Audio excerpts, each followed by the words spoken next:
Welcome to the SciPhi Show, where we talk science and philosophy with two of my favourite atheist thinkers, Alex Malpass and Dan Linford. How you doing, guys? Hi, Very nice well. to see you. Okay, so today we're going to be reviewing the ideas around the dramatic announcement that panpsychist philosopher Philip Goff has become a Christian. We're going to go over some of his arguments for God, his accounts of the atonement, and we'll get to the resurrection, all that good stuff. But first, let's get to the really big picture, because Goff claims that a God of limited powers can solve the fine-tuning problem and the problem of evil. So does this work? What do we think? Alex, let's start with you. What are your thoughts on Goff and this argument? Well, before we get too much into the ideas, I guess I just wanted to say a couple of things to preface it, if that's all right. So, Yeah. Philip's a nice chap, and I've got no like particular gripe with him. We'll be critiquing the stuff that he said, but it's not necessarily to be a criticism of him as a person. I guess is the first thing to just point out. I guess I'm being quite cautious about it because I sort of feel like this is him changing his mind completely in public, and he's adopting a view that he would, I think, quite happily himself say hasn't thought out all of every detail about. So it's a fledgling kind of movement in a direction, and I don't want to be like kind of policing him and like, you're not allowed to think this, and you're a douchebag if you say that. So I just wanted to get that across. We'll be critiquing the ideas that contained in his blog post, but it's perfectly legitimate for somebody to sort of be exploring an idea and changing their mind and coming. I'm not thinking about it in terms of like we've lost an atheist to the Christians or something. That's absolutely no bother to me. What Philip believes, and actually, I think my suspicion is really what's happened is that Philip hasn't really changed his mind that much, apart from perhaps about how welcoming he is towards self-identifying as Christian. And that seems to be the main thing that's changed. I'm not sure in this stuff that we're going to go through that he says, I used to think X, but now I think Y, where X and Y are particularly different from each other. So it feels to me like the big bombshell reveal. It was a bit like a gender reveal party, but kind of like a religion reveal party where Cameron revealed Philip's new belief system. But yeah, it seemed to me that it was mainly a change of self-identity as much as anything. But that's the last bit of psychologizing, hopefully, that I'll do. Right. And I should say that I've also interacted with Philip Goff, and I haven't met him, but we've had emails back and forth, and it's been very nice. No personal animosity.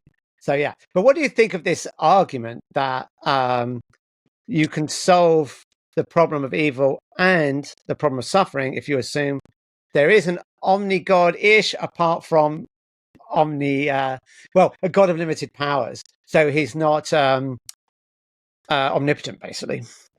Okay, so let me just try and explain a little bit about how about like the view and how I think Philip's argument is. So I think his idea was, look, on the one hand, you've got this like kind of compelling, in his view at least, compelling argument that atheists make a problem of evil, and he thinks it's a good argument, persuasive, and does in fact rationally compels him to reject a certain view of God, right? But so that God is the all-powerful, all-knowing, morally perfect God, right? So that God couldn't exist because of fine-tuning, says Philip.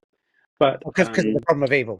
because of the problem of evil. If he could prevent an evil and he knew about it and he was all perfect, then that's just a contradiction, basically. An all perfect being who knew about an evil occurring would prevent it from happening. That's basically Philip's position. So that rules out a certain model of God. And on the other hand, it's well noted that the kind of logical structure of these two arguments is quite similar, apart from one points in one direction, one points in the other direction. Philip thinks that the problem of fine tuning points towards there being something like purpose or a mind behind the design of the universe. So those two things pull in opposite directions. But Philip thinks that, well, if you have embraced this different model of God where he's not all powerful, so he has some kind of limitation to his abilities, then that can in some way be a better fit with the data that we have about suffering, because after all, it sort of logically follows, you might say, that an all-powerful, all-knowing, perfectly good being would eliminate evil. After all, they could do, because they're all-powerful. But on this new view, that inference, that step in the reasoning, is false. Right? I mean, maybe it's not possible for them to reduce the evil any more than it currently is. Right? If they're of limited power, that at least opens up the possibility that that limit is the explanation for why there are things that seem incompatible with a perfectly good being, right?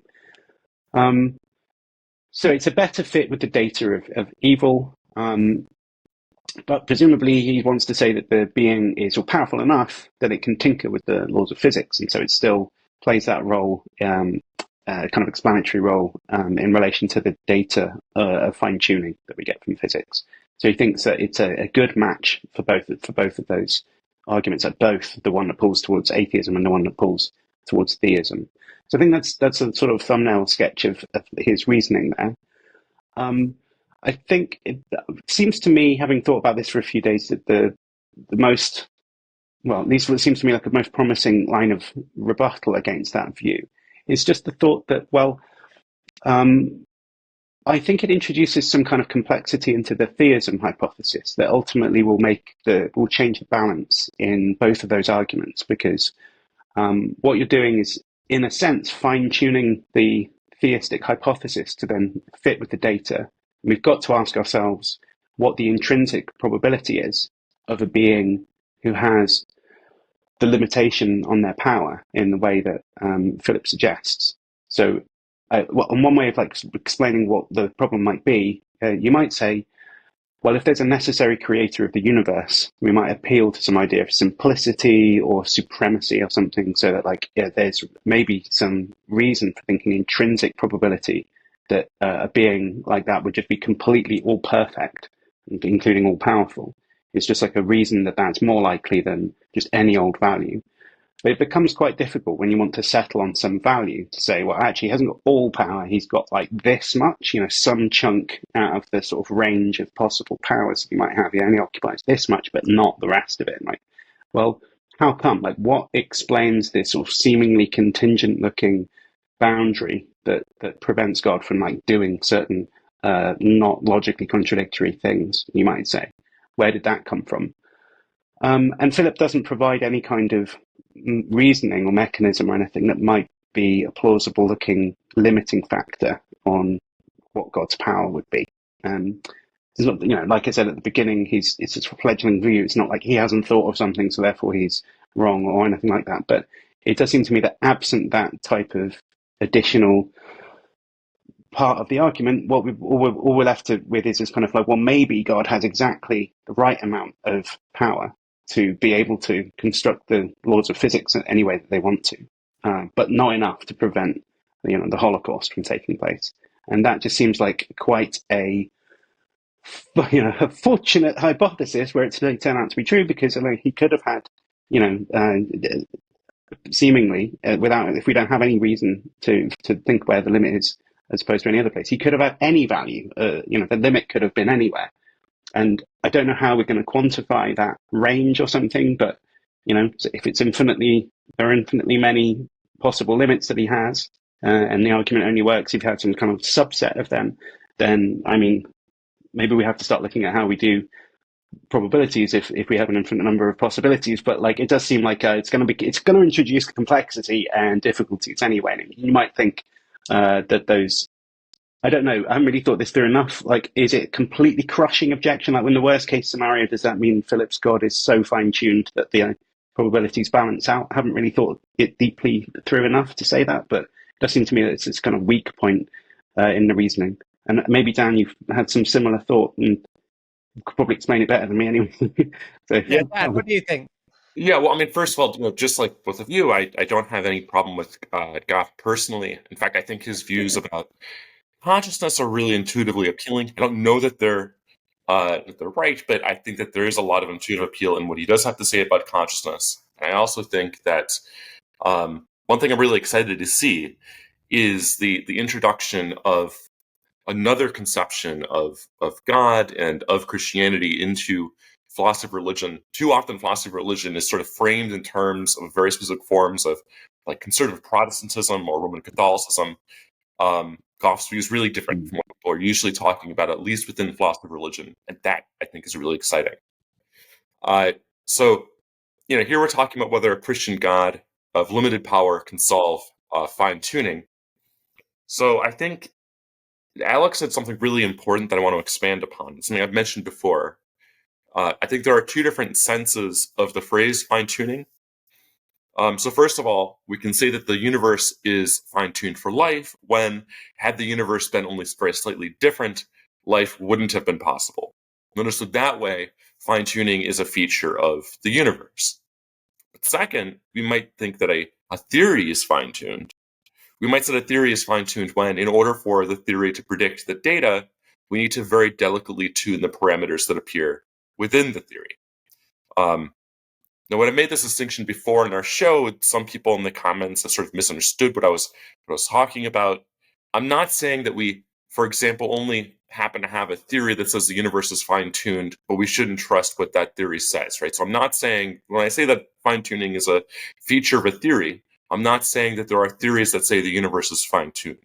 Rather, I'm saying that one of the criteria by which we judge theories is in terms of what people have called fine-tuning. And by fine-tuning here, we mean the ability for the theory to predict the data in certain ways. In other words, whether the values of these parameters that we observe is probable given the theory. Even though those are two very distinct senses of fine-tuning, they're nonetheless related. So here's something that an episode from the history of physics sort of helps to bring out the relationship between these two meanings. So the hypothesis of the cosmological constant is the same thing as the vacuum energy. That hypothesis leads to an astonishingly bad prediction. It's been called the worst prediction in the history of physics. So it predicts that the value of the cosmological constant is off by 120 orders of magnitude. You don't need to know what the cosmological constant is or what the vacuum energy is in order to know that if you have a hypothesis that gets a prediction that bad, then it's a bad hypothesis, right? And so what we want to do is we want to replace that hypothesis with another hypothesis that's not fine-tuned in that same way. And in particular, when in the hypothesis the cosmological constant is the vacuum energy, because it so poorly predicts the cosmological constant that it predicts that the prediction is off by 120 orders of magnitude, you might try to introduce something to the theory that very delicately cancels out the cosmological constant. That very delicate canceling out is called a fine-tuning. And that appears ad hoc. It's an ad hoc addition to the theory. And so we end up saying the cosmological constant is fine-tuned by 120 orders of magnitude, right? But that's only a feature of that theory that happens. Weinberg managed to show that if you assume that there have to be large-scale structures like galaxies and so on, then you're now forced to say that the cosmological constant has a very small value. So this led to the suggestion that various fine-tuned theories can be fixed if we introduce some kind of anthropic principle, according to which the universe we observe needs to be compatible with our own existence. And so, in other words, leads to something like a theistic hypothesis, right? So a theistic hypothesis would say that maybe the universe needs to have those particular values of those parameters because of what God does. So maybe by adding God to our theory or constructing a new hypothesis in terms of God, we end up with a theory that's no longer fine-tuned. Well, I think we also need to take a step back, because what's really going on, from a meta perspective, is that fine-tuned theories are bad theories. They poorly predict the data. And what we should be in the interest of, what we should be in the business of doing, is introducing a new theory that isn't fine-tuned. If that's the right way to frame the situation, then what Goff needs to do is he needs to replace our current theory of the cosmological constant, for example, or any other fine-tuned parameter he wants to talk about, with a new theory that isn't fine-tuned, right? And so if it turns out that theory is fine-tuned, and if it turns out that theory is no better in terms of the way that it's fine-tuned the theory that it replaces, then Goff's theistic hypothesis won't actually do the work that we need. So, for instance, if we have to say that, so God is powerful enough to change the physical constants in whatever way that God wants, and God is powerful enough to maybe turn Jesus's body into pure energy that pervades the universe. It's also part of Goff's views. Then, but not powerful enough to prevent various sorts of evils. I find that that's sort of difficult to believe. I mean, it's part of the problem here is that. So if you suppose that there's a very powerful but not all powerful deity who is also very good, in that case we can wonder why this very powerful deity doesn't do as much as they can within their own power to prevent evil. Or if they do, why God's intervention seems to make no difference to our world. So we can explain perhaps evils of very great intensity or severity by limiting God's power. So maybe you can explain the Holocaust that way. Maybe there are some events that are so tremendous that given God's limited power, God can't prevent them. Now, that doesn't mean that there's no evils that God can prevent. And so perhaps God allows various evils because those evils help to bring about some great good, or because God's limited in various sorts of ways. But God should not allow evils when there's another way for God to accomplish those great goods without the evil. And that idea, that's true, even if God is not all-powerful. Right? You can still say that, well, within the things that are within God's power to do, God should not allow evils when there's another way for God to accomplish some great good without the evil. So, for example, why does it, maybe you can explain some great goods like some great evils like the Holocaust or something like that in terms of God's limited power, but consider something much more minor, something much more mundane, something much more everyday. Why does it hurt so damn much when I stub my toe?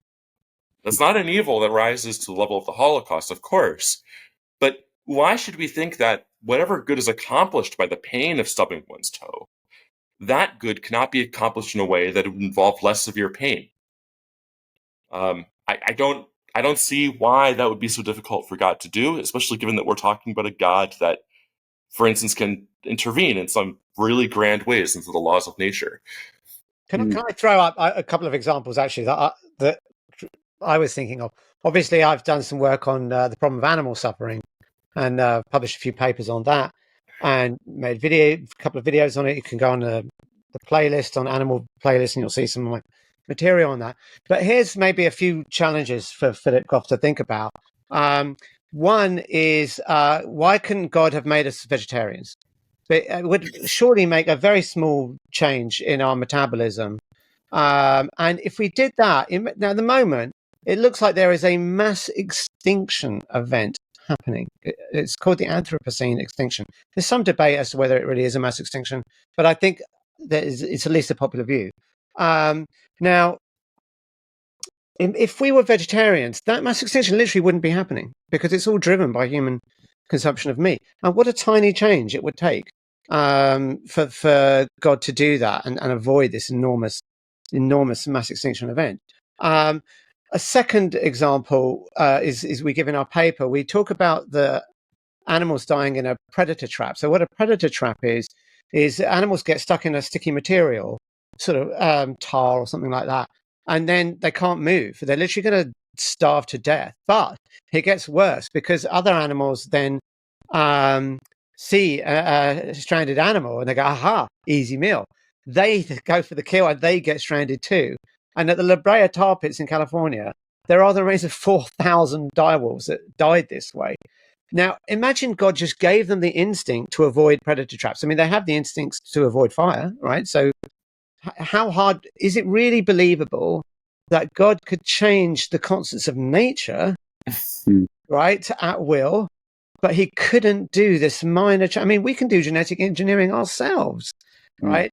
So it seems very, very hard to believe. And I think he's made the problem more difficult for himself by becoming Christian, because I think his views, I sort of saw his views a bit more deistically before this. So, and I think you could imagine, and he does kind of talk about this in his last book, Why, that you could imagine, like, it's possible in fact, Alan Guth talks about this. There's this mechanism called the Guth-Varey-Guven mechanism, where it's imagine that maybe you could create a universe in a laboratory. This is, you heat space up and then you let it cool very quickly, and it would create inflation. It would be a bubble universe that would pinch off from your reality. What's interesting about it is that it would appear as a little black hole, which would quickly evaporate in your lab. It wouldn't consume your universe. The space apparently would, according to the theorists, create its own universe independent. And you, as the creator, would not be able to communicate with anyone in your universe. You couldn't give them any instructions. You couldn't do anything. You just have to let it go and off it runs, right? So I can imagine, if you're convinced that the fine-tuning argument is good, but you're also convinced the problem of evil is a good argument, deism would be a really attractive option for you, right? Because God couldn't do the things that I want him to do, like make us vegetarians or give animals an instinct to avoid predator traps, because he winds up the clock and lets it run. But if you're a Christian, now you can't do that anymore, because, Goff is endorsing the resurrection, maybe even supernatural origins of Christianity. We'll come on to that. So I think he's made the problem much, much worse. And the other thing is, if you believe in Christ, there are other options I think that would be a better fit for the problem of evil and the problem of fine-tuning. And we talked about this in our fine-tuning movie, which is Gnosticism, because the Gnostics believed that there are two gods. There's the God who is like the very original creator of the universe, didn't want there to be a physical universe. And then there's the evil demiurge that creates the physical universe. So that sense, fine-tuning can make sense, because the demiurge, creates the constants the way he wants them. He wants a physical universe. And the suffering makes sense because the God isn't good, So I haven't seen a discussion of these options like deism and Gnosticism, which I think both of those would be a sort of better fit. And I would really love him if he takes any time to reply. And I'm going to send him this video because we have emailed each other. I'd love, and in fact, I did send him our paper and our video on the problem of animal suffering. And I think this is going to be more acute now for him. And we'll see, I guess, what he has to say. What do you think, Alex? Any thoughts on this? Yeah, I think that's what you've both said there has sort of fed another idea into my head, which was, so you're right that combining Christianity with this view does introduce other commitments that are hard to square. So you have to believe now in an interventionist God, at least to some extent. And then I think what Dan was making me realize was actually the cleanest way to put this is just, if God has the ability to override, the ability to program the physical constants and laws, which the fine-tuning, the God of fine-tuning has to have by definition. What I want to see is show me an evil, the problem of evil might otherwise use, which could have been prevented by the omnipotent God, but couldn't have been prevented by this God, because he has the ability to intervene and isn't bound by physics. And I just can't really imagine an evil that wasn't in some way, physical cause of something happening, right? Like any pain, any Holocaust, any instance of a fawn burning to death in a forest fire, or dinosaurs dying in a tar pit or whatever. All of it is just physical things, so that they could all be prevented. So I'm actually not really even seeing where the gain is to be made. A limited God, but really powerful anyway. Powerful enough, it seems to me, to prevent any physics. He's powerful enough to program the laws of physics, and he can intervene from time to time. In principle, he could intervene all the time, or in some selective ways. So I actually really do now think that this is quite a serious problem for his view. Having thought about it for another 5 minutes. We can reframe it another way too, in terms of this distinction introduced between the two different kinds of the two meanings of the phrase fine-tuning, which is to say that. So remember that what was going on with the cosmological constant was that you can introduce some additional effects that will cancel out maybe the cosmological constant 120 orders of magnitude. But to do that, it takes, it's extraordinarily ad hoc to do that. Likewise, in order for Goff's hypothesis to successfully predict the data, he needs to fine-tune God's powers and motivations. And that's worse than what happens with ordinary theism, where what happens in that case is that in order to put forward a hypothesis to resolve fine-tuning, the theist needs to put forward a hypothesis that fine-tunes God's motivations. But in this case, it's not just the motivations; it's somehow also the God's power. And it's not even clear that you could do the right balancing act, let alone, he hasn't bothered to show that God can, that there can be something that, if you have the power to adjust the laws in a certain kind of way, but somehow you could lack the power to prevent some evil. It's unclear that that's even a coherent or if coherent, plausible idea. Yeah, and it's one other thing that's worth pointing out is that Goff's reasoning, and this shouldn't be taken as an example of like a tight kind of deductive argument or anything, but he expresses in the paper, obviously he's been a panpsychist for ages, big advocate for that view, but he said that it's one of the things was basically appreciating more other models of God, right? In particular, he draws attention to this pantheism or panentheism view, which he says fits better with his view of panpsychism. I'm not really seeing that, I've got to say. I don't really understand how panpsychism and panentheism are related to each other, or why if you bought one, you'd find the other more realistic, or whatever. Right. That is the leap that he's going from, it seems to me, from panpsychism to panentheism. And then in there, I just happen to have it in front of me right now, he says, panentheism, it may also help us to make sense of the idea that God is subject to limitations. If God had to create the universe inside themselves, then it could be that the timeless and unchangeable nature of God imposed certain limitations of what could be created. So that's as much as we get in the blog post about explaining why that limit, which might look arbitrary if we don't have anything to say why it lands in a particular place he thinks it does. That's the only thing that helps us understand why it might land there rather than somewhere else. And we just got to say, it doesn't help me at all. I mean, I just don't understand why that would be the case. I don't see that it makes any difference if panentheism is true, to wonder whether God's unchangeable nature might have imposed certain limitations. And that's just, why couldn't a normal traditional theist say something like that? I mean, God doesn't have to be in the universe for that to happen. I don't understand what the connection is. So when you say the blog post, do you mean the article in Aeon? Yes. Yeah. That's to make sure that's clear for the audience. Presumably, we'll put a link to that in the show notes. I think part of what's really important here is that you can do the explanatory, maybe, right? Like he could maybe put forward some explanation, conjure up some idea about how God's internal limitations do limit the universe in such and such a way, and so on. Maybe you can dream up a story like that. But it's not enough to dream up a story, right? Like you have to show that the story is plausible, and and that's why, like we're saying, that's what this worry about the hypothesis being fine-tuned gets introduced, because you can always conjure up some super ad hoc hypothesis to explain whatever data you want. Explanation comes cheap. What you need is a hypothesis that explains in the right sort of way, that explains in a way that doesn't diminish its own plausibility. Yeah. I just want to add something. Just thought of this because it's a slight aside, but I was reading his book Why. I went to Iceland this weekend on an Aurora Borealis chase, and I was reading his book Why, which is his most recent book before he's sort of announced as a Christian. And this is a really weird coincidence that happened. Maybe this is evidence of cosmic design. So maybe I'm going to have to concede something to Philip Goff here.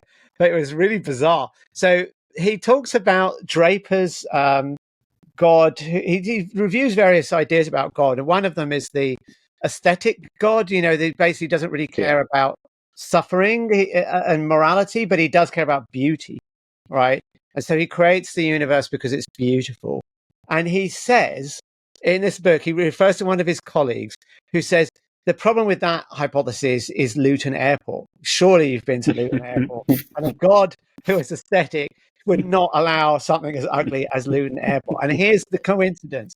As I'm reading this paragraph, I am landing at Luton Airport. Explain that one, atheists.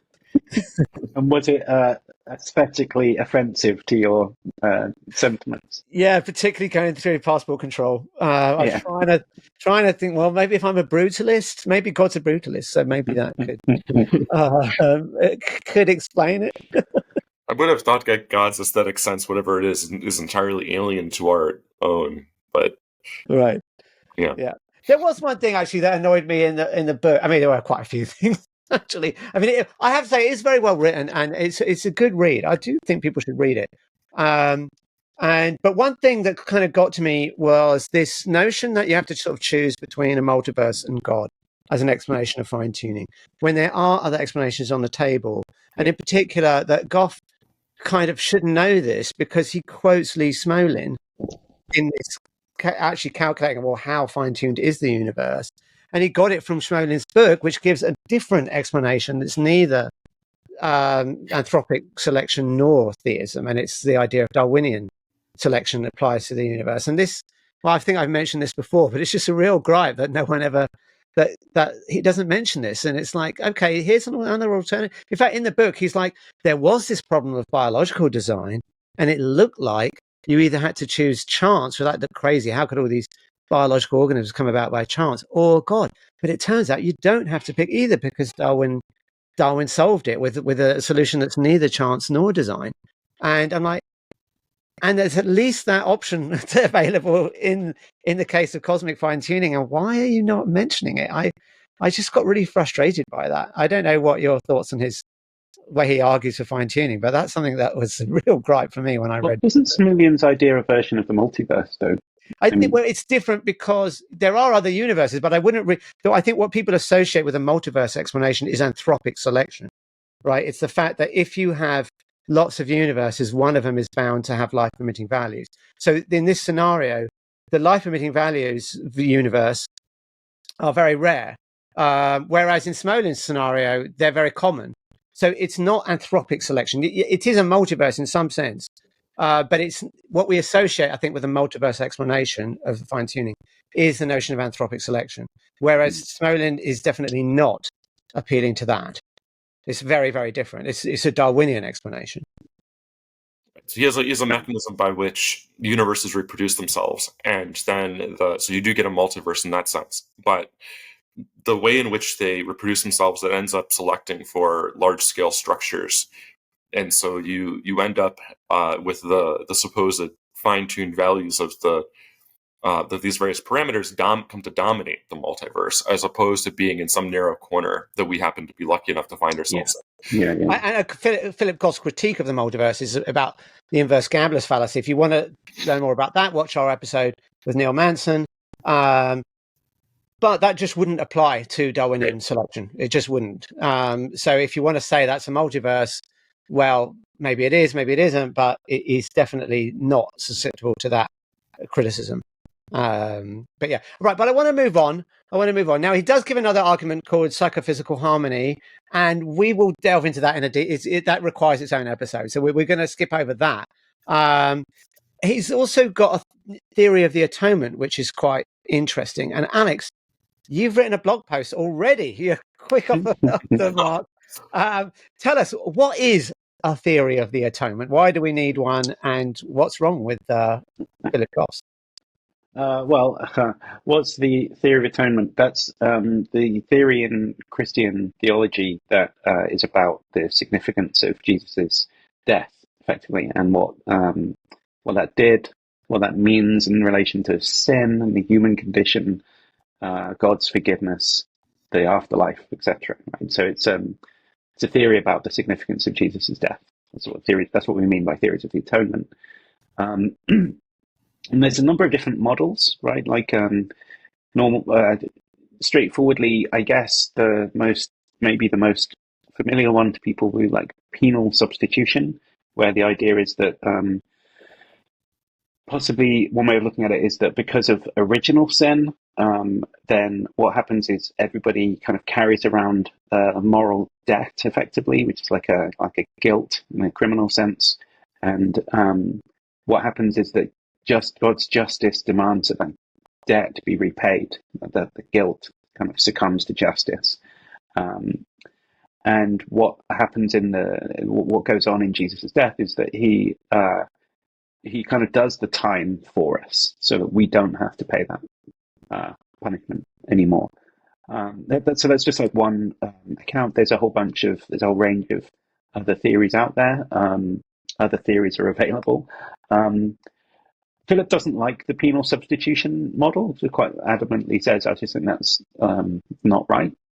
Obvious criticisms being, it doesn't make any sense to sort of take somebody's moral responsibility away from them, right? If you do something bad, it doesn't really matter if somebody else does something. That doesn't change the fact that you did it and it was bad, so you're responsible. So it's kind of like difficult to see how that works in a theory of morality normally conceived of. But Philip reckons one of the things that changed his mind or allowed him to become more open to considering himself to be a Christian was finding out more about alternative theories of the atonement. And the one that he gestures towards in his blog post, which he references a paper by Greg Restall and this guy Tim Bain, which is about the participatory theory of the atonement.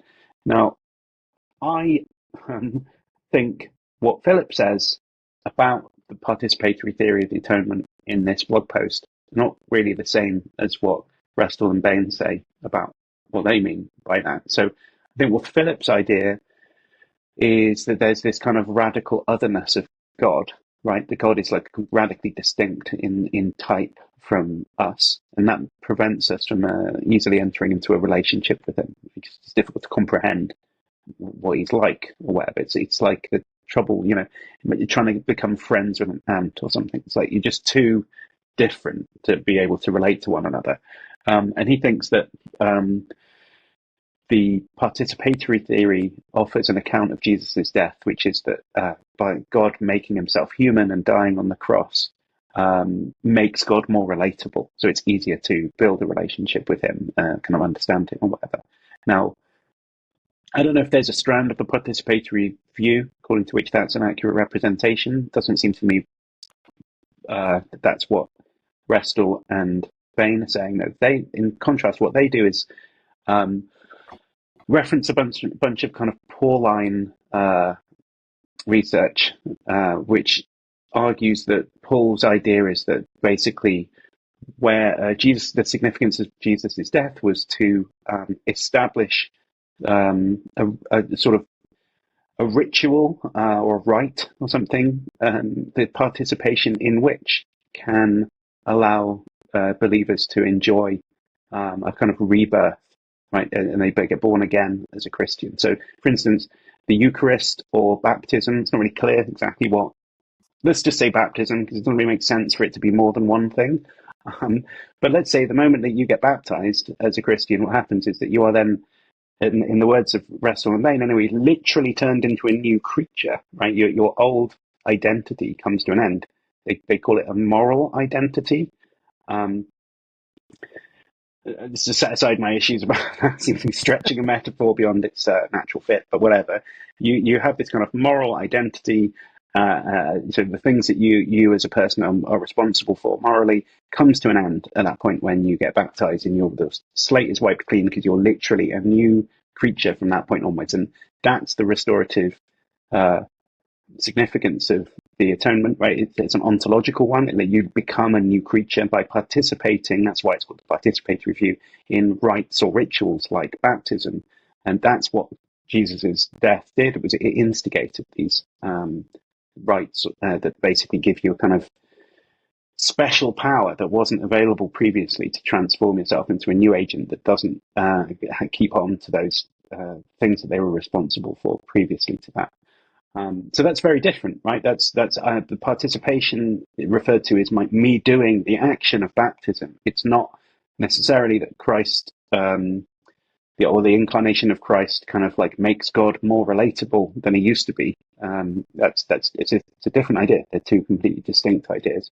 So just to take them one at a time, right? The view that Goff identifies in the paper, where God becomes more relatable by becoming human or whatever, just doesn't really seem to me to make any sense whatsoever. I mean, God as man was relatable as a man, not as God, and the God, the Father, or the Trinity or whatever, remains as mysterious as it did prior to the incarnation and the death of Jesus. So I just don't understand in what way, imagine an alien civilization is trying to reach out to talk to us, but there's some kind of like, seven-dimensional gas that thinks backwards in time or something, and it's just impossible to understand what they're talking about. But what they do is they send a kind of avatar in a robot that speaks to us in English forwards in time, just like we do, and it tries to explain to us what their ideas were. Now, fine, I could probably relate to the robot, right?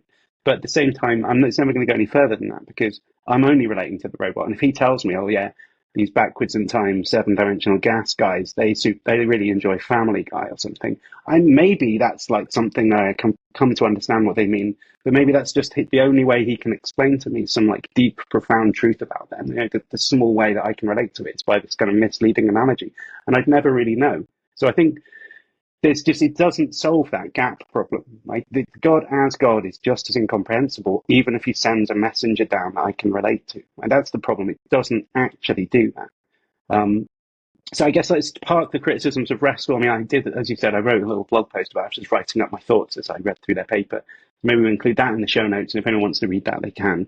But the view as Goff explains it in this blog post just seems to me not a plausible account of how you could kind of bridge the otherness gap between an immortal person and an immortal infinite being, right? I don't think it does that at all. So it completely fails from my point of view. Yeah. Dan, any thoughts on this? Well, you're muted, Dan. Dan, we can't hear you. Sorry about that. One of the things this brings to mind is that just how implausible all of this business really seems to me. So okay, maybe I could imagine a transcendent being that in order to connect to us needs to send us a messenger and so on. But like a big part of this story is supposed to be that this institutes various ritual acts. Remember when I was in these ritual acts, you're supposed to like somehow bring you into relationship with this transcendent being in some way. Remember when I was much younger, I said to an anthropologist that I don't think I have any rituals in my life, and they said to me, "Well, surely you do. Maybe you have like a morning ritual, or like you brush your teeth before you go to bed, or something." It's like, okay, yeah, I guess I have rituals, but I don't have the kinds of rituals people usually talk about when they talk about religion, and those kinds of rituals don't seem very plausible to me. It doesn't seem like a very plausible metaphysical picture that somehow I'm able to access some deep, profound, like fundamental part of our reality by like waving around incense or eating a cracker or drinking some wine or whatever it is. And maybe there's some other ritual I could perform. Maybe like if I want to know something about the foundations of physical reality, I could build some really big experiment, and then maybe you could describe the analysis of the data from that experiment as a ritual. Fine, but at least like the kinds of things people usually think about when they use the word ritual in ordinary circumstances, when they talk about religious rituals, they mean things like waving around the incense or eating a cracker or drinking some wine. And it's just like I don't understand why anyone, like, how does it? I mean, this just seems like magic, right? It seems like I don't want to strawman someone, but it really seems like we're talking about someone standing up and reading out magical incantations, and then that somehow brings them into some sort of relationship with the transcendent. And if you go back in history to the early modern period, people did believe in magic, and you read some of the books from that time, which I've done. For instance, if you read the books like the Book of Abramelin, then people talk about how like the way the magic is supposed to work is that there are rituals you can perform that put you in the right kind of relationship with the divine, so that God sort of gives you some of God's divine power, and that's how you can do your your spell casting or whatever it is. In other words, historically, magic just was an extension of this idea that rituals have this kind of power. And I mean, maybe this isn't a really like concise or forceful argument, but I just have a very difficult time understanding how someone finds that palatable. Right. Yeah, I think what you're highlighting is that idea doesn't follow from just accepting that maybe there's some problem of fine tuning and maybe we accept this panentheist limited God, blah, blah, blah. The rituals and like significant, they're having actual, according to this Restall and Bain paper, ontological consequences to performing these rituals, Right. which after all is literally just regular baptism or participating in the Eucharist, right? That happens every day. The supposition that there's an ontological significance that takes place. It's not metaphorical. It's not psychological, anything like that. It's ontological. Doesn't follow from the theory. It's a completely additional part of it. It's another theory that you have to accept in order to make this view. So it does seem to me that like there's it might sound attractive to Philip in the first place, or might find attractive to somebody to think, well, you know, this idea of God coming down, becoming man, suffering like we do, whatever, and then I can understand him better or something. Fine, but if you mean participation as in that baptism is ontologically significant, that's a very radical view, and if it doesn't fall out of your theory very straightforwardly, it's an additional cost on top of everything else that your theory's already asked of you. So yeah, I think it's fair enough to highlight that as a maybe a lot easier for Philip. Sorry, one thing. A lot easier for Philip if he was just like, I've become a theist, you know, and the type of theism I like is this one. Maybe he doesn't have the baggage of reconciling that new model with all these Christian doctrines too, like the atonement and stuff. So anyway, yeah, sorry, Dan, what were you going to say? I just want to ask, like, if in that article they talk about why it was necessary for Jesus to suffer for this, because it doesn't seem like that's necessary for God for like the transcendent to somehow enter into our reality, Yeah. an intermediate, and it doesn't seem like that's necessary for the Absolutely. Yeah. And that's something that occurred to me when I was reading it through as well. I guess I should have put that in the blog post, but it seems like all of it requires is that Jesus does something that institutes some ritual or another. There's no reason why it has to be dying on a cross or being baptized. I mean, being baptized isn't something that Jesus initiated. It was already a practice before he came along. He was baptized. Well, he was baptized. John the Baptist was a guy who existed before Jesus, and his nickname was the Baptist. So obviously the practice preceded him. So like, why think that, you know, in a way it's got nothing, it's not really a theory about Jesus' death. If baptism is the thing that but what the Eucharist also wasn't a rite that was instigated by his death. It was the Last Supper. It was when he said, you eat of this as you would of my body, or whatever it was that he said then, right?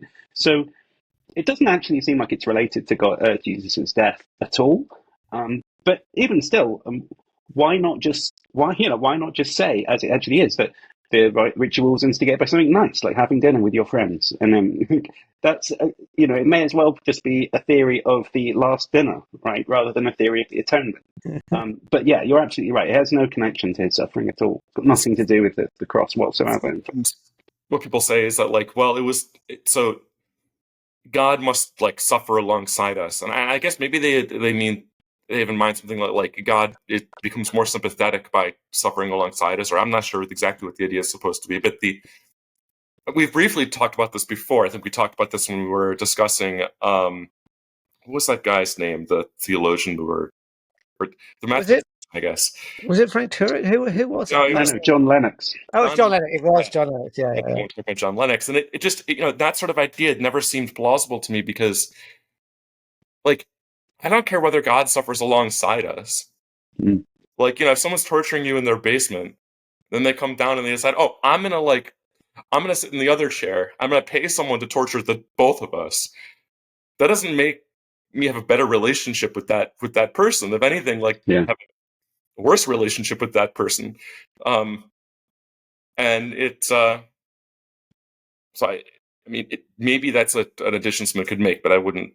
Yeah, I mean, you can relate to someone over any shared experience, right? Like, I could become friends with you on the basis that, like, oh, you and I both happened by chance to suffer from the same childhood illness, and that's given us a shared outlook on the world. Sure, suffering can make you, but also we might have become friends on the basis of like our shared enjoyment of, I don't know, Family Guy. I don't even like Family Guy, but you know, why not? I mean, but you can become, yeah, you can become closer to someone. You can form a relationship with them on the basis of like any shared interest, right? The shared interest could be just hating the guy who sits 2 desks over from you at school or something. That's basically how I made all my friends at school. Anyway, shared hatred of other people in the classroom. It doesn't have to be suffering, right? There's absolutely nothing intrinsic about that. Right? That suffering is, I guess, part of the human condition. But it's not only the human condition. There's lots of things in the human condition too. Sure. And any one of those is just a candidate for an experience that could be shared by someone if you want to build a kind of relationship on the basis of that sharing. So yeah, I completely agree. And it doesn't make any participatory views are almost a non-starter, it seems to me. Yeah. And Anyway, the penal white substitution one is not much better either. no, it's possibly worse, I would Yeah. think, but yeah. But anyway, let's move on because Goff's got a sort of novel sort of interpretation of the resurrection, which he got, from the New Testament scholar Dale Allison. And in fact, my friend John Nelson, who's a New Testament scholar, had sort of switched me on to Dale Allison before this. But so Goff sort of quotes Dale Allison, or he uses him. But let's quote Goff here. He says, quote, "For Allison, the resurrection appearances consisted of visions, rather than literally seeing and touching a body. In other words, the resurrection appearances of the first Christians were more like the resurrection appearance of Paul on the road to Damascus. We might imagine that soon after the crucifixion, the followers of Yeshua, that's the Hebrew name for Jesus, started being thrown to the ground, overwhelmed by intense visions. First, Mary Magdalene, then Peter, later the 11 remaining disciples, 500 people at once, James, the brother of Jesus, and many others much later, including Paul. Despite not involving a body that could be physically seen and touched, such novel and intense visions occurring both to the groups and individuals could be enough to render it undeniable that reality had fundamentally altered in some radical way." Close quote. All right, so who wants to take this on? What do you think of this view of the resurrection? Dan? I mean, as we've already said, I don't see why it was necessary for the hypothesis. It's what I like about it is that I think it's plausible that insofar as the post death appearances happened at all, I think it was just in terms of like people caught brief glimpses or what they might have described as visions or something like that. And we have those kinds of things today in terms of, so, after Elvis died, people claimed to see Elvis. And I'm told that the same thing happened with Tupac. And it seems plausible to me that something similar could have happened in antiquity. Probably happened more than once in antiquity, that people thought that someone important to them had come back from the dead. To that extent, I think it's not unreasonable to think that the stories we find in the Bible could have their germ in people having these kinds of visions or hallucinations, or and that probably they vary too, right? So one person catches something out of the corner of their eye and they think that it's Jesus come back to them. Another person has like a full-blown break from reality of some kind. I think that they're sitting with Jesus for a time. You can imagine a full gamut of different kinds of things. And if it becomes popular enough in that cultural context, it might even be that people are more prone to those kinds of hallucinations as opposed to others, right? We know that that's something that happens with psychological phenomena today, that there are cultural contexts in which it's more common, for example, people to claim that they were abducted by aliens and to claim that they were visited by demons at night, even though the two experiences have much in common. And so, if that sort of thing can vary by cultural context, I would think that so too, depending upon how widely known and influential some figure is, that too will affect what sort of things people tend to see when they have some sort of episode, whatever it might be. I think the metaphysics here is completely unreasonable, but as far as I can tell, there's not really an argument for it either, right? I mean, to the extent that there's, he says that reality, these visions show that reality it's undeniable the reality had fundamentally altered in some radical way. Is that a good No, inference? I think we have a pretty ready naturalistic explanation for how it is that someone, for even large groups of people, could see both things that aren't there, and also could see someone who has recently died. I mean, again, we have widespread examples today, right? Like Elvis is a great example, where there are people who claim to have seen him well after his death, who claim that some people I think have even claimed to have like had conversations with him, or at least you can find those kinds of stories. But yeah, I mean, so one thing that's sort of going on in the back of my mind when I'm reading all this sort of stuff is it's much the same thing that is in the back of my mind when reading anyone that's defending the historicity of early Christianity as depicted in the Bible, and that's that. Okay, we have these stories from antiquity that say that all these incredible things happened. I don't understand, like, why is it compelling to anyone to think that these stories are true? That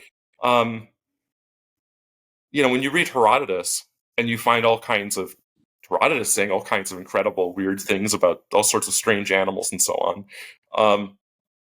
our reaction is more to laugh and say, "Oh, look at the funny kinds of things people said thousands of years ago." But for some reason, when they read these stories about someone coming back from the dead and supposedly being seen by various witnesses, then they want to draw some grand metaphysical conclusion from it. I don't see why that's compelling to anyone. Yeah, I mean, to be fair to, Oh. well, I was going to say, to be fair to Herodotus, he does say at some point, I'm going to write all these weird stories down, but like, I'm just telling you the strange shit that like the Egyptian priests say. So I'm not saying that I believe all of this, but I'm just going to write them all down, right?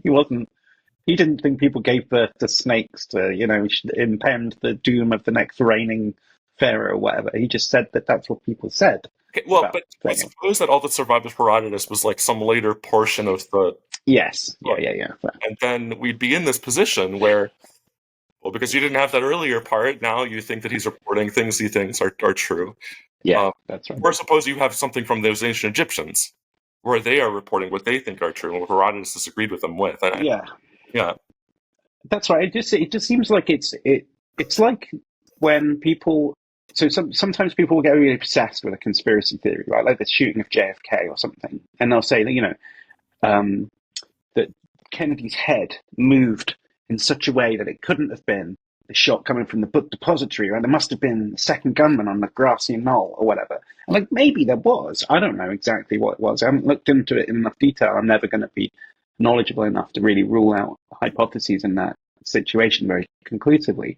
But on the other hand, maybe what you've got to do is compare the kind of weight of the theories against each other. So like the conspiracy theory that there's loads of gunmen and that no one ever actually breaks ranks and whatever is quite implausible on its face. And so, like, actually, is it that much more implausible than that Kennedy's head moved in a way that you wouldn't expect? It wasn't like the textbook way that heads often move when they get shot from that angle or something. There was some other thing going on at the time that meant that it moves in a weird way. Is that actually significantly less likely than this conspiracy theory that's being brought up, right? It seems to me that often what goes on is that people are not really weighing the hypotheses very, very truthfully, very correctly, right? So of course, it's going to be quite difficult to explain. I mean, something happened. Obviously, Christianity exists and there's some origin story to it, right? So something happened, of course, and probably like with any time you zoom in on a particular episode in history and actually really carefully try and look at what people's motivations and stuff were, it's quite complicated and situational and unique, and it would be very difficult to explain it completely. Like, why did what's he called, the guy who killed Archduke Ferdinand that started World War One, like exactly what his motivations were? Probably we'll never exactly know. People will study that guy, trying to figure out exactly what he was thinking and blah, blah, blah, exactly what the context was. We'll never really get that.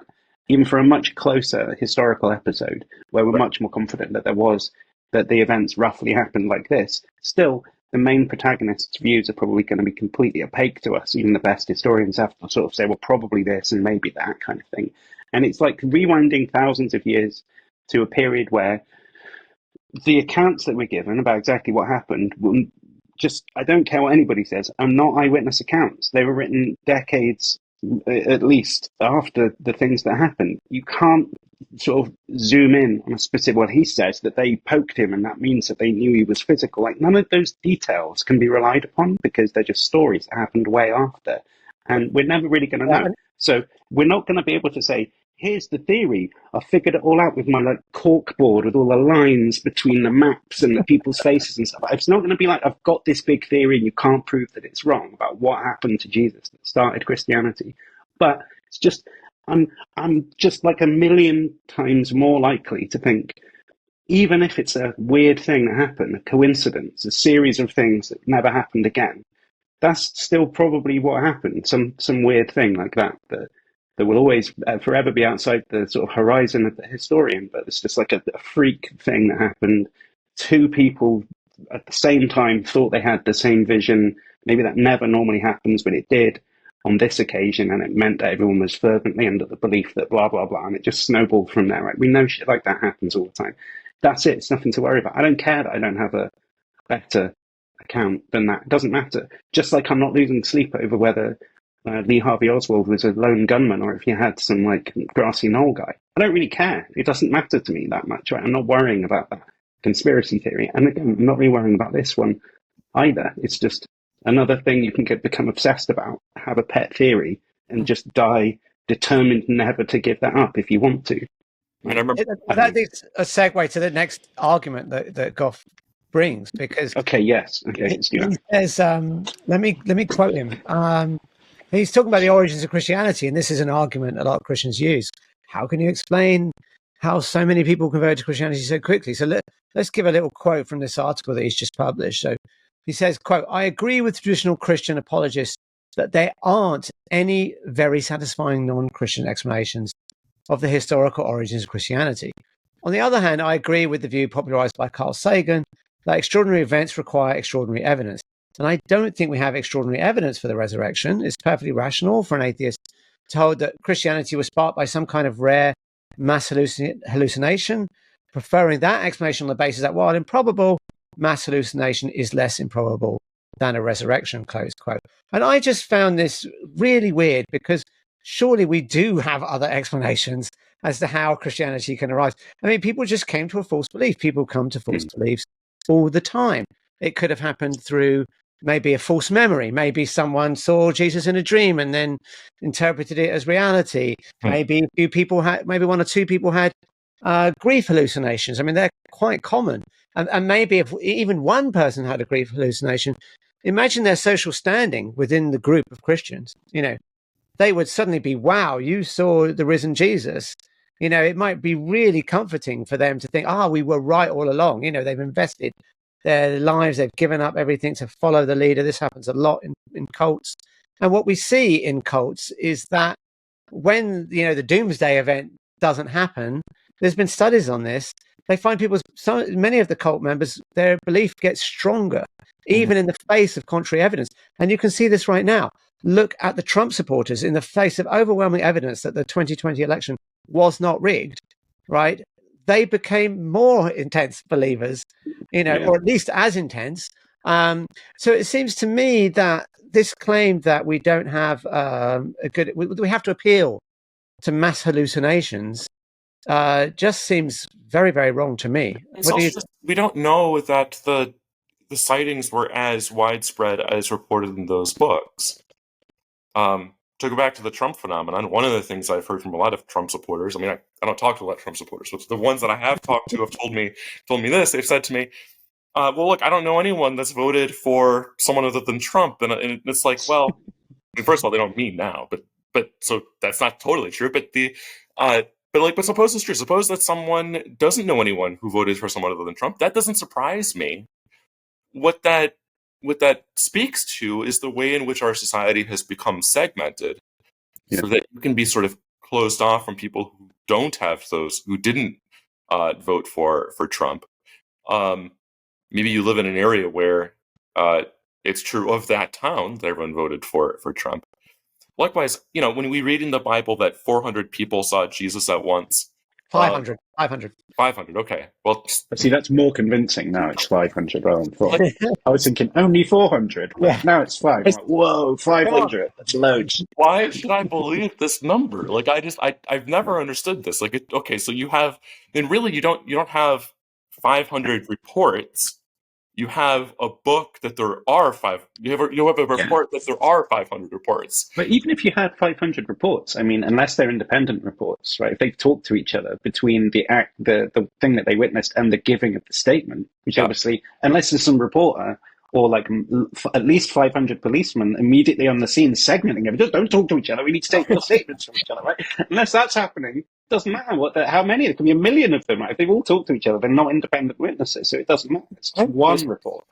We can find cases today where hundreds of people claim to have witnessed a miracle, right? So you can find cases where in some churches where every congregant in attendance claims that someone was miraculously healed, but no one outside of that church finds that claim plausible. You can also find, so there's things like the Lady of Fatima, and then outside of Christianity, there's there are, I mean, how many people claim to have seen Elvis on one hand, go back to that example, but then how many people claim to have been abducted by aliens or to have seen flying saucers? We have tons of reports from antiquity about very strange creatures that are like people but have their faces on their chest, and you can wonder, like, why are there those accounts? We know that there are no such people. Well, it's because people saw orangutans and they didn't understand what they were seeing, and they thought orangutans were people with faces on their chest. So on the one hand, we don't know that there actually were 500 reports because we don't have them. And then Goff, I just want to interrupt and say, Goff references the 500 witnesses in his thing, without any sort of skepticism about it. And that's I assume that's where he's going when he says that there's these widespread hallucinations, like mass hallucinations. And I don't know that we even have evidence for that. What I think is possible is that we have evidence that there were at least some people who saw something that led them to believe that Jesus had come back from the dead. And that began some sort of tradition and some sort of movement. And as I said before, I suspect that it was initially similar to what happened with Elvis after Elvis's death, and that it snowballed from there. And I can very easily imagine someone, just as someone today might say, "Oh, I don't know anyone who didn't vote for Trump." I can imagine someone who says, "Oh, I don't know anyone who hasn't seen the resurrection of Jesus." It's like, well, it's true. I think I could even be more cynical than that and still be completely reasonable. It seems like I could imagine nobody had any visions at all, and a couple of people, maybe one person, just lied opportunistically to take over the cult. Said, "Oh, I had a vision." He said, "I'm the new leader," or whatever. That seems completely just mundane sort of thing. It probably happens all the time. And then they just made up a bunch of shit about other stuff that happened, and then someone else, maybe someone else is in on it with them and said, "Yeah, I'm going to say I saw something too." And now you've got two, and then other people, maybe they're not in on it cynically, but are so desperate to be in with the secret message and the in-group or whatever that they claim to have, or maybe they subconsciously have a dream and come to believe that it was a vision and blah, blah, blah. So easy. You don't even have to accept, I mean, the central point there being just that some people really did have some experiences or something. That's some difficult thing to explain. I think I could just imagine it being based on lies in the first place and then wishful thinking from that point onwards. I'm not even sure what, but let's bring it back into context, because it's supposed to be, well, mass hallucinations are very improbable, aren't they? At least on some worldview. But what the Allison idea is supposed to be is, let me just read this off. For Allison, the tomb was empty, not because Yeshua had stood up and wandered off, but because he'd been transformed into a radically new form of physicality, perhaps a kind of formless energy. I mean, that's, I guess, on the map of things that might have happened. But it's so far away from what probably happened that it's alongside, well, maybe aliens just sort of swooped in at the last minute and blah, blah, blah. Or some like, Gandalf did a spell on the other side of the universe and whatever. Anything could have happened if we're just postulating random new forms of energy that no other reason to think existed apart from. I mean, maybe Alison has some better whatever going on, but this just strikes me as like world building, storytelling stuff. Maybe this, and I want that to be the case. Maybe if this was true, then that would be right. But none of it's like, well, it's not like reading Aquinas where like everything's like rigid and there's like really sort of strong looking a priori arguments everywhere you look. This is kind of just, I like this thing and here's an idea, and these two things that kind of make me feel warm and fuzzy. I mean, I don't understand it, to be honest. People throw around the word energy in all sorts of very strange ways, and it strikes me that that's what's sort of going on here. It's kind of this like most new agey use of the term energy, where it's superficially connected with the way that we use energy in physics, but only superficially. The mental image I have when I read that passage is that Jesus' body turns into like a mist or something, and then comes to pervade the universe. I mean, I don't understand what it means for Jesus' body to turn into energy that becomes to pervade the universe. I can't think of any, but the other problem here is that supposing that it makes sense to say that Jesus' body undergoes some sort of transformation, what motivates the thought that whatever this transformation is, that it results in Jesus's whatever the thing is that results from this transformation? What is it that motivates the idea that thing pervades the entire universe, as opposed to, I don't know, floating around the earth as a cloud, or doing anything else? It seems entirely ad hoc to me that that's going to be part of the hypothesis. Yeah, completely. Yeah. All right. So let's move on to the last topic here. And this is an argument from the moral teachings of Jesus. So this is again mentioned in his Eon article, and I'm going to quote him here. So he talks with Jesus, and Goff says, open quote, his focus on the poor and the weak, his talk of loving your enemies and turning the other cheek, his attacks on those who overvalue tradition or social status, were light years ahead of their time and have played a crucial role in shaping the modern ethical ideals that we still struggle to live up to. This in itself proves nothing. But for me, it's a vital element in the mix, giving credibility to the possibility that the events depicted in the New Testament describe some profound moment in the evolution of reality. Close quote. So what do we think of this? Is Jesus that much of a moral innovator that it must be something supernatural? Alex, where do you want to go with this? I mean, it's really quite strange, I've got to say. I do think so. Sometimes you hear Muslim apologists that will say things like the Quran is filled with such scientific kind of knowledge or prophecy. Muhammad said the world is made of many things and it's made of atoms, so that means it was true, a prediction ahead of its time or something.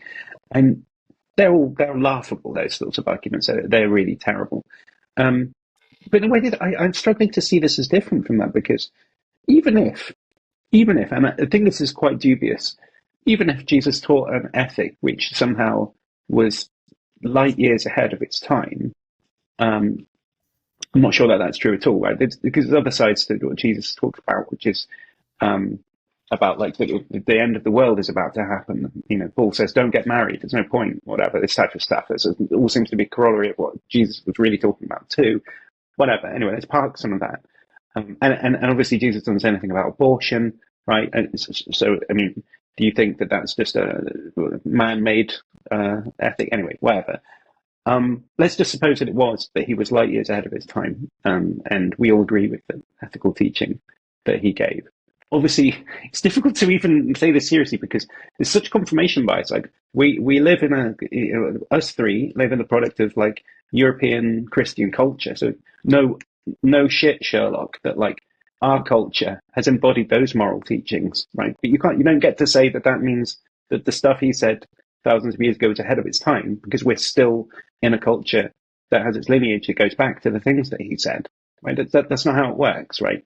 That's like the domino, just knocking over all of these subsequent dominoes. And you're saying, well, it was light years ahead of its time because it was falling over before any of the others were falling over. It was so progressive. That's ridiculous, right? That's crazy. But anyway, let's just say we did grant that Jesus's teachings were light years ahead of its time, and we could somehow determine that independent of this like sort of selection effect or whatever. Even then, what's that got to do with his identity? What's that got to do with anything else, right? Anyone could, in principle, say something that's light years ahead of their time. It doesn't mean anything about their divine origins, right? You can be a good moral philosopher and be anyone, right? So as he said, it proves nothing. I mean, it's weird that he says this proves nothing, but for me, it gives credibility to the like. How then?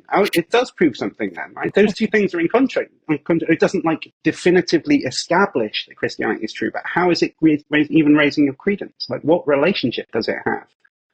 He was a good teacher. Christianity is true. Those two things are logically independent to me. I don't see how it even raises my credence from one to the other. I mean, I guess maybe you could think to yourself, well, if he was a terrible moral teacher, that would lower my credence. Maybe. I don't know. But still, I mean, I said I had to grant a lot to even get that first bit of get the antecedent running, that Jesus was a really good moral teacher. So it's just, for me, all of this it's just really hard to break through my atheist lens and see the world properly. But yeah, from where I'm sitting, this doesn't make any sense whatsoever. One thing I thought about was other great moral teachers of the past, like Motzi. I mean, what's the worst thing that you can do for Jesus? It's blasphemy against the Holy Spirit. That's the one unforgivable sin. Now, Motzi I think was around about 300 BC in China, and their thing was war. War was the thing that they should stop. That's the sort of unforgivable sin. And they actually, the followers of Motzi, actually went out and tried to stop wars from happening. And they were like, war's the thing that it's terrible. Let's consider another one, the Jains. The Jains were like, violence is the unforgivable sin, as it were. And, they were light years ahead of their time. They, wouldn't eat animals. Whereas Jesus does eat animals, even in his resurrected body. Not only that, he kills 2,000 pigs, drowning them. Well, you could say he didn't kill them. I mean, he has these demons come out of a human body, and they go into 2,000 pigs that then drown. So, and he did say a lot of great things. There's no question about that, but, there are other passages where he says things like, I've come to bring, do not suppose that I have come, is in Matthew. He says, do not suppose that I've come to bring peace on earth. I did not come to bring peace, but a sword. Anyone who loves their father or mother, I've got the quote here, hang on. Anyone who loves their father or mother more than me is not worthy of me. Anyone who loves their son or daughter more than me is not worthy of me. I mean, I think what the teachings of Jesus is very much the number one priority is religious obedience. See, there are other good things, like forgiving of sin, or forgiving people, that's really good. But I don't think how it really compares with the Jains, who are like non-violent, or the Moists, who are like really against war. What do you think, Dan? Well, I think that the point you're making right now about Jesus being primarily about religious obedience is exactly right. And I think on some level, many Christians should already be sympathetic to this idea, because famously C.S. Lewis has a set of arguments against the idea of like gentle Jesus, meek and mild, right? Like, this is the liar, lunatic, or Lord argument, that there's not going to be like another way forward, says Lewis, where you accept that Jesus is as depicted in the Bible, and yet Jesus is just some gentle moral teacher. That's not really how that character is depicted, or how his teachings are depicted. I guess the other thing that comes to mind in this issue is that there's a sense in which Jesus is not a good moral teacher in any sense, because maybe that's too strong. The sense in which he is a good moral teacher is not the sense in which we think of someone being a good ethicist. Jesus never offers what we would consider to be cogent philosophical arguments for the ethical teachings that he gives. Right, he has some quips and some phrases. He has some like examples he tries to give and some allegories. But these aren't the tools that we use when we do ethics as philosophers. And if you, it seems to me that these are tools that Jesus is using because of who his audience is. His audience in these stories isn't typically like academically trained ethicists either. So I think it's sort of, from my perspective, peculiar to think that Jesus is some great ethicist. I don't think that's what the story is really. I don't think that's what the Gospels are up to. Yeah, I mean, I'd love for him to have said things like slavery is bad, prejudice against homosexuals is bad, eating animals is wrong. I mean, we can come up with a very long list, and yeah, you could maybe come up with some progressive revelation hypothesis as to why he didn't say those things, but that just looks very, very ad hoc to me. Oh, Alex, you're muted. You're muted, Alex. We can't hear you.